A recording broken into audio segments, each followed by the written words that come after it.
Hello there folks, these are the hands of me, Dan Brown, from a sort of interestinglife.com, and today you're joining me for a look inside this box, which, if I check the side, is hopefully going to contain a pair of Karrimor Mount Low 7 Weathertite boots. Now, these are meant to be waterproof and windproof and all sorts, but how many words can you possibly get into the title of these shoes? Well, without further ado, I suppose we'll dive straight in. Now, you can see as well around here, if you've watched my quick unboxing and closer look at these Slazenger shoes, then you'll know all about my yearly tradition of going out and buying a new pair of boots and a new pair of ridiculously coloured trainers. I can't explain how perfectly white those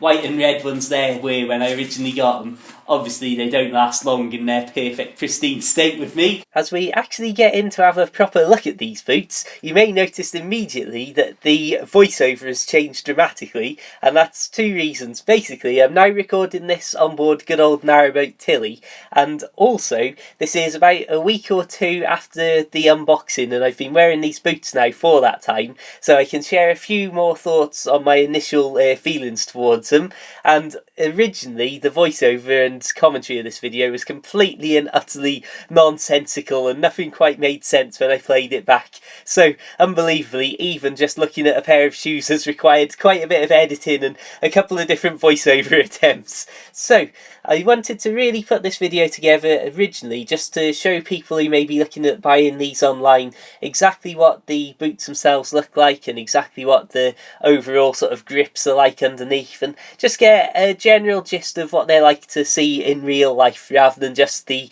actual stock photos on various websites. So I hope that this will be useful for anybody who's looking at purchasing a pair of these. But I suppose a few thoughts on them. I can say that the two most important things for me when buying a pair of boots are they waterproof? And I can say that after the last week or two of unbelievably wet summer weather, classic British summertime, these have not let any water in, and they have got pretty wet, I would say that much. There's been some very unfortunate weather and some very unfortunate wet weather boating down the canal wearing these. I'm pretty happy with how they've held up, nothing major to report there. And the second and possibly most important thing in many respects is what are the actual soles like, and are the soles thick enough to last for more than about 2 seconds? Now, once upon a time I bought a pair of boots, I'm not sure if they were about £30 or £35, and they literally, both shoes had holes worn into the soles before I'd even completed my first proper walk in them. And I say proper walk, it was only down country lanes and down the canal towpath and so on, but again, we won't get too wildly divergent and off on a tangent into that, but you'll see me as this video goes on pressing my thumbs into the soles of these boots, and that's something that is absolutely vital when I am ever looking at buying a pair of boots like this. And if there's too much give in them, and if the grips themselves don't feel like they're actually solid rubber or whatever materials used on that particular shoe, then I'm never ever going to put my money down on them after my previous experience, like I say. Also, something that I'll always say now as well is back in 2008 or 2009, I bought myself a pair of big over your ankle boots, unlike these that are just sort of shoe type boots, if that makes sense, where they don't cover all up your ankle and up your leg and so on. I bought a pair for £65 in 2008 or 2009, and they lasted me for literally,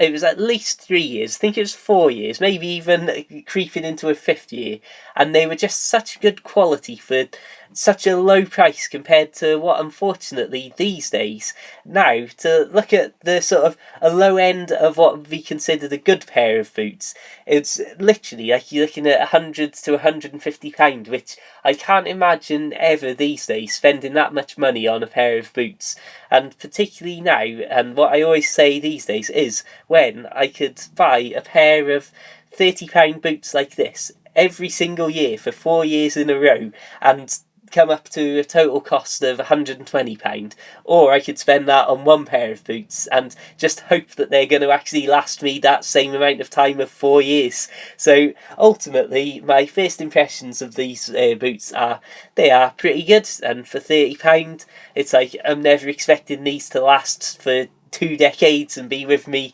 for many, many years to come, but I'm certainly hoping and expecting that these will last me a good year of proper usage, and then beyond that they'll become like a secondary pair of maybe just going out and playing in the mud sort of boots. Anyway, I'm going to wrap things up now before this video goes on for too long and say thanks for watching. Check the links in the description and check out my other videos for loads of boat life and outdoors, countryside, walking, biking videos, all sorts of stuff like that. Feel free to add me on Facebook, all those usual things, and until the next time, keep it boot worthy, keep it boat worthy, and of course, farewell.